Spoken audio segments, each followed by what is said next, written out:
അപ്പൊ കോളേജ് സീരീസിന്റെ ഡേ 4 എല്ലാവർക്കും സ്വാഗതം. ആക്ച്വലി കോളേജ് തുടങ്ങിയിട്ട് അന്നത്തേക്ക് ഏകദേശം ഒരു 6 ദിവസം കഴിഞ്ഞിട്ടുണ്ട്. പക്ഷെ ഞങ്ങൾ ആകെ കോളേജിലോട്ട് പോയിട്ടുള്ളത് 3 ദിവസം മാത്രം. ബിക്കോസ് തൃശ്ശൂർ കളക്ടറിന്റെ സ്നേഹം കാരണം ഞങ്ങൾക്ക് ഒരാഴ്ചയിൽ ആകെ ഒരു ദിവസമേ ക്ലാസ് ഉണ്ടായിരുന്നുള്ളൂ. അത് ഇന്നായിരുന്നു.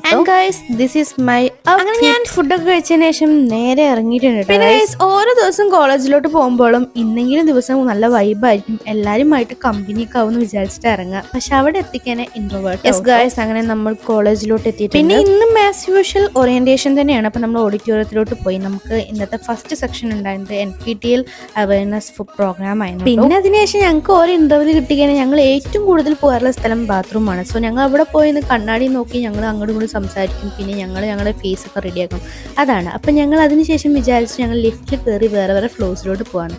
അപ്പം അതിന്റെ എക്സൈറ്റ്മെന്റിലാണ് ഇപ്പം എല്ലാവരും ഉള്ളത്. പിന്നെ ഞങ്ങൾക്കൊരു പേടിയും ഉണ്ട്, കാരണം ഫസ്റ്റ് ഇയേഴ്സിന് ലിഫ്റ്റ് യൂസ് ആക്കാൻ പറ്റുമെന്ന് ഞങ്ങൾ അതിലുള്ള ലാസ്റ്റ് ഫ്ലോറിൽ പോയി ക്ലിക്ക് ആക്കി. പക്ഷെ ഞങ്ങൾ എവിടെ പോയിട്ട് ഇറങ്ങാമെന്ന് ഞങ്ങൾക്ക് അറിഞ്ഞു. ബട്ട് ഞങ്ങൾ ഉദ്ദേശിച്ച ഫ്ലോറിലോട്ട് തന്നെ ഞങ്ങൾ എത്തി. ഇവർ എന്തിനാ ഉണ്ടെന്ന് വെച്ചാൽ ആകെ 10 മിനിറ്റ്സ് ഞങ്ങൾക്ക് ബ്രേക്ക് ഉള്ളൂ. ഇപ്പൊ ഞങ്ങൾക്ക് 2 മിനിറ്റ്സ് കൂടി ഉള്ളൂ തിരിച്ചെത്താൻ വേണ്ടി. അപ്പം അതിന് വേണ്ടി ഓടി. അപ്പൊ ഇവിടെ നിന്ന് ഞങ്ങൾക്ക് ഞങ്ങളുടെ ഓഡിറ്റോറിയം കാണാട്ടോ. ഇപ്പൊ ഇവിടെ നിന്ന് സീനിയേഴ്സ് ഒക്കെ ഞങ്ങളെ നോക്കാറുണ്ട്. സോ ഞങ്ങൾ വിചാരിക്കുന്നത് എവിടെ നിന്നാ നോക്കണെന്ന്. അപ്പൊ ഞങ്ങൾ അത് കാണാൻ ആഗ്രഹിച്ചിട്ടാണ് അങ്ങനെ. ഇപ്പൊ ഞങ്ങൾ ലിഫ്റ്റിന് വേണ്ടി വെയിറ്റ് ചെയ്യാണ്, ഞങ്ങൾ തിരിച്ച് താഴത്തേക്ക് പോകാൻ വേണ്ടിയിട്ട്. കാരണം ഞങ്ങൾക്ക് ഇനി കുറച്ച് സമയം കൂടെ ഉള്ളൂ ബ്രേക്ക് കഴിയാൻ വേണ്ടിയിട്ട്. അപ്പൊ അതിന് മുമ്പ് അവിടെ എത്തണം. ഈ ക്ലാസ് തുടങ്ങിയിട്ടുണ്ടാവും. പക്ഷെ ഞങ്ങൾക്ക് എല്ലാ ഫ്ലോറും കറങ്ങണം എന്നുണ്ടായിരുന്നു. പക്ഷെ അതിന് പറ്റിയില്ല. അത് പിന്നെ ഒരു ദിവസം ആവട്ടെ എന്ന് ഞങ്ങൾ വിചാരിച്ചു. പിന്നെ അതിന് ശേഷം ഞങ്ങൾ വീണ്ടും ഓഡിറ്റോറിയത്തിലോട്ട് വന്നു. അങ്ങനെ അടുത്ത ക്ലാസ് തുടങ്ങി. അതൊരു SI ആയിരുന്നു ക്ലാസ് എടുത്തിട്ടുണ്ടായിരുന്നത്. പിന്നെ അതിനുശേഷം ഞങ്ങൾക്ക് ലഞ്ച് ബ്രേക്ക് ആയി. ഞങ്ങൾ ഫുഡ് കഴിക്കാൻ വേണ്ടി ഇരുന്നു. അപ്പൊ ഞങ്ങൾ ഇന്ന് ക്ലാസ്സിൽ ഇരുന്നിട്ട് ഫുഡ് കഴിച്ചിട്ടുണ്ടായിരുന്നു കേട്ടോ. അപ്പോൾ ഞങ്ങളുടെ അവിടെ ജനലിന്റെ പുറത്തുള്ള കാഴ്ചകൾ ഞങ്ങൾ നോക്കിയിട്ടുണ്ടായിരുന്നില്ല. പക്ഷെ അന്നാണ് നോക്കണത്, കാരണം നല്ല വ്യൂ ഉണ്ടായിരുന്നു. പിന്നെ പോരത്തിന് നല്ല കാറ്റും ഉണ്ടായിരുന്നു ഗൈസ്. നല്ല സുഖമായിരുന്നു അവിടെ നിൽക്കാൻ വേണ്ടി. പിന്നെ അതിനുശേഷം ഞങ്ങൾ വേറെ ഡിപ്പാർട്ട്മെന്റിലോട്ട് കൊടുന്നു, കുറെ സ്റ്റെപ്സ് ഒക്കെ കയറിയിട്ട്. പക്ഷെ അവിടെ എത്തിയപ്പോൾ ഒരു ഗുണം ഉണ്ടായിരുന്നു, AC ഉണ്ടായിരുന്നു. ആദ്യം വിചാരിച്ച സീനിയേഴ്സിന്റെ ഭാഗം വല്ല ക്ലാസ് ആയിരിക്കും. പിന്നെ മനസ്സിലായി ഞങ്ങൾ കുട്ടികളൊക്കെ ഒന്ന് ഇന്ററാക്ട് ചെയ്യിപ്പിക്കാനുള്ള പരിപാടി. അതായത് കുറച്ച് ഇൻട്രസ്റ്റിംഗ് ആയിട്ടുള്ള ഗെയിംസ്, അതിലൂടെ കുറച്ച് പണിഷ്മെന്റ്സ്. അതായത് നമ്മൾ സ്വയം ഓരോരുത്തരെ പരിചയപ്പെടുക.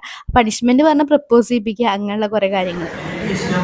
അതിനുശേഷം ഒരു ഗ്രൂപ്പായി തിരിയാൻ പറഞ്ഞു, അതായത് പരിചയമില്ലാത്ത കുട്ടികളായിട്ട്. പിന്നെ അതിനുശേഷം അവർ തന്ന ടോപ്പിക്കിനെ പറ്റി സംസാരിക്കാൻ പറഞ്ഞു. അങ്ങനെ അതും കഴിഞ്ഞു. സത്യം പറയാലോ, ഈ ഓറിയന്റേഷൻ ഞങ്ങൾക്ക് വല്ലാതെ ഇഷ്ടപ്പെട്ടു. ഞങ്ങൾ കുറച്ചധികം ഇന്ററാക്ട് ആയി. പിന്നെ അവിടെ നിന്ന് ഇറങ്ങിയപ്പോൾ കുറെ വഴികൾ ഗൈസ്, അത് കൂടി കൺഫ്യൂഷനായി.